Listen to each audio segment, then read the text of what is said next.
कभी हम चल रहे हैं, कभी हम सब कुछ कर रहे हैं, नहीं तो जीवात्मा निकल गई, ये हाड़ मांस का शरीर तो मिट्टी हो गया।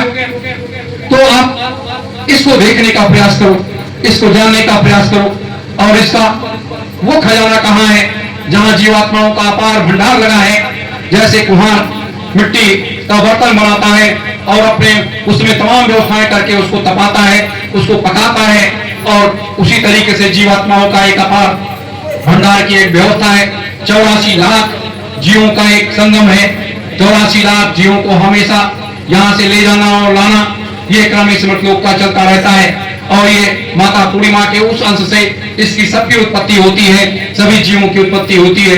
मेरे प्रेमीजनों, मैंने इसलिए आप लोगों को ये सारी बातें बताई हैं कि आप सब समझो, आप लोग समझो कि हाड़ मांस का हमारा आपका शरीर कितना कीमती है, और कितनी मेहनत के बाद हमें ये मनुष्य का शरीर मिलता है, कितनी साधना, कितनी भक्ति करने के बाद, और हम क्षणिक स्वादों में इस शरीर को बर्बाद कर दें और उस रास्ते पर लेकर के चले जाएं, तो ऐसा नहीं होना चाहिए।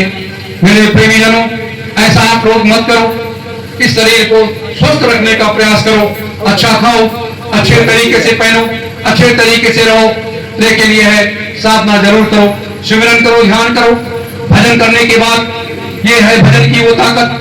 भजन में क्या होता है, आपको तरह तरह की आवाजें सुनाई देने लगेगी, घंटा बजने की आवाज, शंख बजने की आवाज, सरंगी की आवाज, कोई आवाज, और जब आखिरी आवाज ऐसी आवाज आती है जब ओम की अनाहत की रात आपके इस बीचों बीच ब्रह्मांड से निकलती है, और इसके बीच से एक प्रकाश निकलता है, और वो आवाज देवी देवताओं की आवाज, ब्रह्मा विष्णु महेश की आवाज। लेकिन जब सतलोक की आवाज जब आप पकड़ लोगे इस भजन में, सतलोक की आवाज क्या है,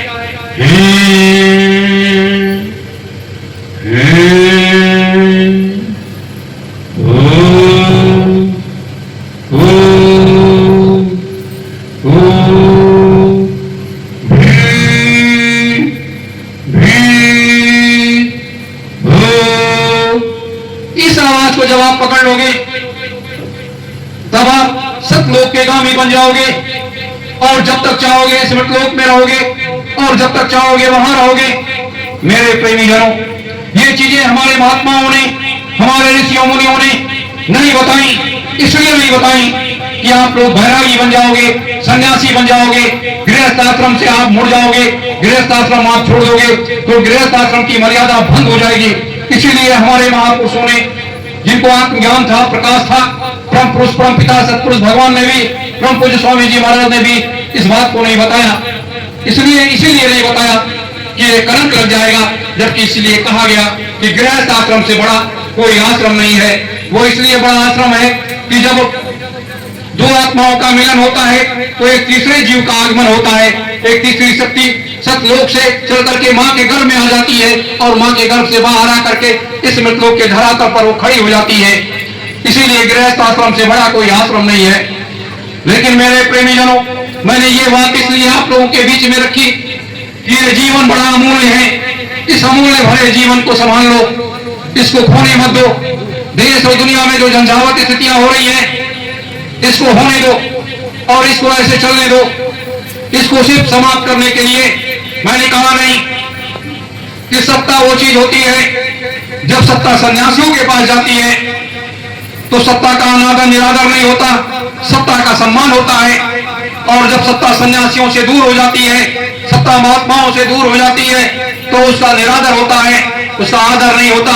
उसको लोग दुत्कारते हैं। दुत्कारने का मतलब कि जनता या ये परिवार, ये समाज, वो देश दुनिया के राजनेता उसको लूटने का प्रयास करते हैं, उसके ऊपर अत्याचार करते हैं, उसके ऊपर तरह तरह की यातनाएं देते हैं, तमाम तरीके से कष्ट देते हैं। तो उन्हें क्या कहा जाता है कि वो अत्याचारी शासक हैं, ये लोग अत्याचारी शासक हैं। तो ऐसे अत्याचारी शासकों का सफाया करने के लिए अपने लोगों ने एक ठोस और एक मजबूत कदम उठाया है।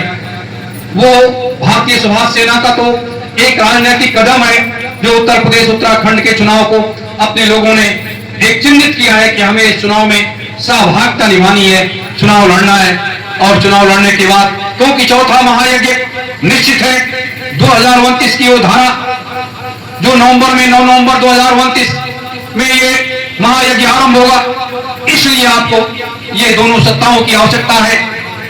ये दोनों प्रदेशों की सत्ता की आवश्यकता है। लेकिन मेरे प्रेमीजनों, इतना ध्यान रखो कि इस सत्ता को प्राप्त करने के लिए ये कोई कहने ना पाए कि लोगों ने अपनी शक्ति का प्रयोग किया, इनके गुरु ने अपनी शक्ति का प्रयोग किया, या इन लोगों ने, इसको चलाने वाले लोगों ने अपनी शक्ति का प्रयोग किया। हमें जनता के बीच में जाना होगा। महीने में 20 दिन 25 दिन हमें जनता के बीच में रहना होगा। जनता को अपनी बात बतानी पड़े होगी और जनता के ऊपर एक ऐसा आकर्षण का भाव हमें उत्पन्न करना पड़ेगा, उनको अपनी तरफ घूमने के लिए। ये ज्ञान रूपी गंगा है, तो राजनीति की भी वो गंगा है कि जिस गंगा में अगर हम जनता को लेकर के, अपने परिवार को लेकर के चले आए, हमारा आपका परिवार है, पूरा प्रदेश पूरा देश एक परिवार है, तो हम अपने परिवार को ये समझाने जाने में अगर कामयाब हो गए कि भाई मान जाओ, ये सारी व्यवस्था हमें करनी है, इस आधार पर आपको चलना है, ये हमारे विचारधाराएं हैं, ये हमारा है, ये हमारा परिवर्तन संकल्प पत्र है, इसको आप लोग मानो, स्वीकार करो, तो इससे से बड़ा काम हो सकता है। और ये चौथे महायज्ञ के लिए ये आवश्यक है। मेरे प्रेमीजनों, अभी आप लोगों ने तूफान नहीं देखा है, समुद्र के ज्वार भाटाएं नहीं देखी हैं, पृथ्वी के नीचे का हलचल नहीं देखा है, जिसे हम कहते हैं भूकंप आ गया। आपके पास थोड़ा सा समय बचा है।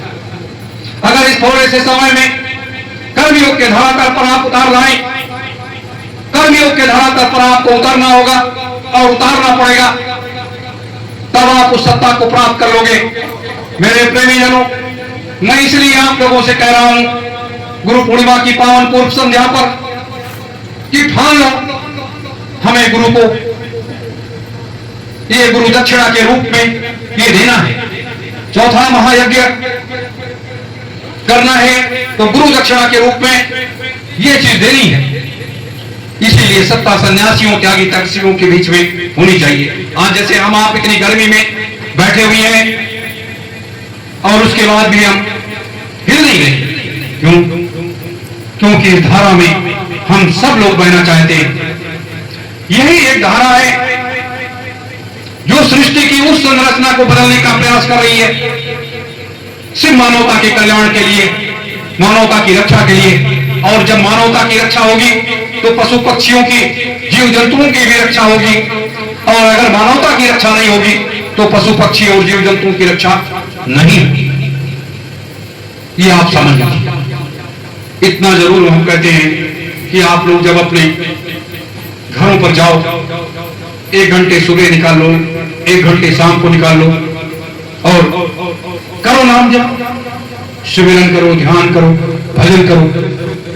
सोते जागते उठते बैठते अपने चारपाई पर ही गई कर सकते हो, नाम जप कर सकते हो, चाहे स्वामी जी महाराज का बताया हुआ नाम, किसी देवी देवता का नाम। अब ये है, स्वामी जी महाराज का जपोगे तो निरंजन भगवान का नाम आपको लेना पड़ेगा, ये बड़ी वो है। और अगर ये जपोगे तो सतपुरुष भगवान का नाम लेना पड़ेगा। तो ये, और जो लोग किसी से नामदान नहीं लिए हैं वो लोग जरूर सत्योम, सतपुरुष, सत्यराम, सत्यनाम, सत्य गुरु का ये 5 नाम जरूर जपिए। और ये 5 नाम आपके अंदर इतनी ऊर्जा पैदा कर देगी, इतनी ताकत दे देगी, इतनी ज्योति में प्रकाश पैदा कर देगी कि आपको रास्ता मिलता चला जाएगा। कल पूर्णिमा की वो पावन तिथि है, गुरु पूर्णिमा भी है। सुबह हम लोग वहां मंदिर में सबसे पहले प्रसाद अपने गुरु के श्री चरणों में चढ़ाएंगे। प्रसाद आप लोग राम मूर्ति जी से ले लीजिएगा और सब लोग प्रसाद चढ़ाने के बाद फिर यज्ञ वेदी पर बैठेंगे, यज्ञ में आहुतियां डालेंगे। यज्ञ में आहुतियां डालने का एक ऐसा शुभ दिन ही आया है, माता पूर्णिमा और 3 लाख सदगुरुओं का जागरण, जो 3 लाख सदगुरु पृथ्वी के अंदर बैठे हुए हैं, उनका वो जागृत स्थिति में होंगे। सभी संत महात्मा ऋषि मुनि यति गति सब जागृत स्थिति में होंगे और जैसे जैसे हम आहुतियां डालेंगे उसमें वैसे वैसे उसका दिव्य प्रकाश की एक अनुभूति होगी। वो शक्ति आपके अंदर समाहित होगी जिसको आप सिर्फ महसूस कर सकते हो। उसको आप साफ कर लो जाओगे तो आपको वो पूरी चीजें मिल जाएंगी।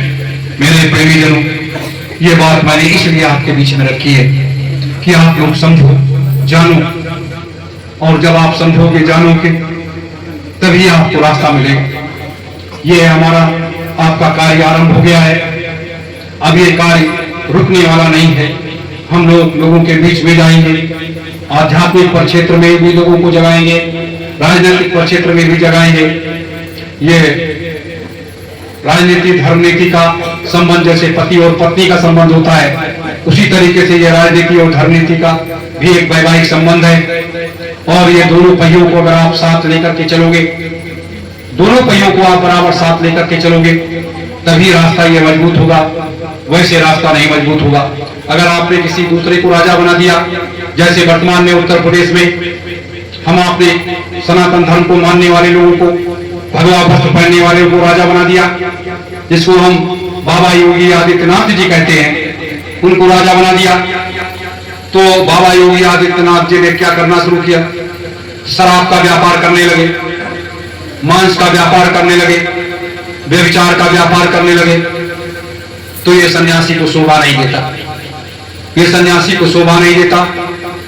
सत्ता रहे या जाए, लेकिन ये शोभा नहीं देता, क्योंकि सन्यास वो धारणा होती है।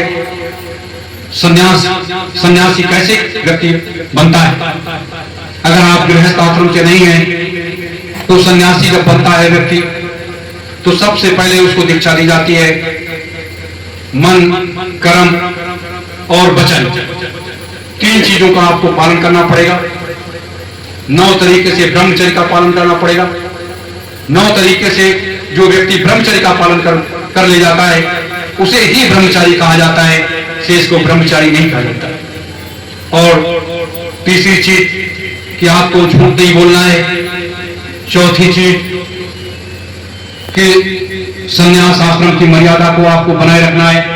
5वीं चीज, आप समस्त देवी देवताओं में अटूट आस्था रखोगे, उस ब्रह्म सत्ता पर अटूट आस्था रखोगे। सभी धर्म, सभी पंथ, सभी मत, सभी मतांतर का सम्मान करोगे और समस्त देवियों को मां का रूप, सभी देवियों को मां के रूप में देखोगे और बच्चियों को देवी के रूप में देखोगे। ये संन्यास आश्रम के नियम होते हैं। और संन्यास आश्रम में भोजन का विशेष वो है कि आप हफ्ते में 5 दिन भोजन जो है वो सूखी रोटी और नमक का प्रयोग करोगे और शाम को गौ माता के दूध को ग्रहण करोगे और निद्रा को परित्याग करते हुए अपने को साधना में लीन रखोगे और ब्रह्म मुहूर्त की वेला में साधना का मार्ग, वो मार्ग प्रशस्त करोगे जिससे समाज का, देश का भला हो सके। ये सब संन्यास आश्रम के जो सन्यासी बनते हैं, ये सब नियम होते हैं। लेकिन आज कोई सन्यासी, कोई महात्मा, कोई उसका पालन नहीं करता, उस नियम का पालन नहीं करता है। और जब नियम का पालन नहीं करता है तो उसके अंदर शक्तियां नहीं होती हैं, सिर्फ वस्त्र का एक भाव होता है, एक आत्म शांति का एक भाव होता है। मेरे प्रेमीजनों, मैं उन सारे रास्तों से गुजरा हूं, मैंने वो सारे रास्ते देखे हैं, उन सारे लोगों को देखा हूं, उन सारे देवी देवताओं को जाना हूं, उनको समझा हूं, उन संत महात्माओं के सानिध्य में बैठा हूं और उन रास्तों को तय किया हूं जिस रास्ते पर लोग नहीं जा पाए। सिद्धाश्रम ज्ञानगंज में भी जाकर के वहां भी देखा, वहां की साधना, वहां की भक्ति, वहां की त्याग, वहां की तपस्या, वहां की भावना, उसको भी मैंने देखा है कि वहां क्या है और कैसे व्यवस्था है और कैसे ये मार्ग प्रशस्त होते हैं। मेरे प्रेमीजनों, जब इस तरीके से आप साधक बन जाओगे, सिद्धाश्रम अगर आपको जाना है, या तो कोई पहुंचा हुआ संत ही आपको लेकर के जा सकता है, आपको वायु मार्ग से जाना पड़ता है। और जब आप वहां पहुंचोगे, नीचे आने लगोगे, तो एक बड़ा सा पट रखा हुआ है, वो अपने आप वो पट खुलता चला जाता है, उसके अंदर आप चले जाओगे।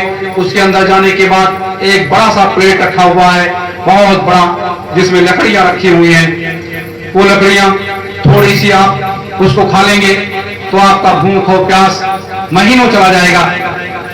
महीनों आपको ना भूख लगेगी, ना प्यास लगेगी, ना निद्रा आएगी, ना शरीर में कोई कमजोरी आएगी, कहीं कुछ नहीं होगा मेरे प्रियजनों।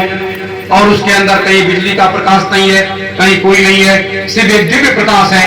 वो 3000 महात्मा जो ध्यान में साधना में बैठे हुए हैं, उनका इतना प्रकाश है कि ये प्रकाश, ये सारे प्रकाश, ये सब फेल है। सूर्य का प्रकाश भी उसके आगे फेल है। इस तरीके से प्रकाश है।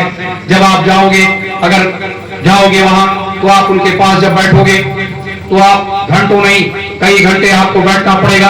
कम से कम 9 घंटे की एक योग साधना है। उस ऋषि के पास आप 9 घंटे उस योग साधना में लीन हो जाओगे, तब उन ऋषि का नेत्र खुलेगा, और नेत्र खुलने के बाद तब उनका सानिध्य और उनका आशीर्वाद आपको प्राप्त होगा।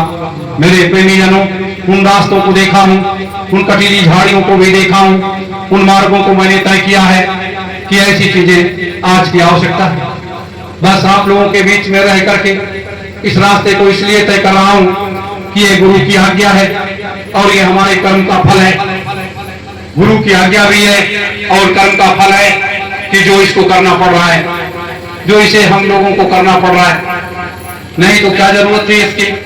हम भी कई साधु सन्यासी बन करके बैठ जाते और आराम से मौज मस्ती करते, लेकिन नहीं। आप लोग, जो लोग मेरे साथ रहे हैं 35 सालों से, जो लोग जानते हैं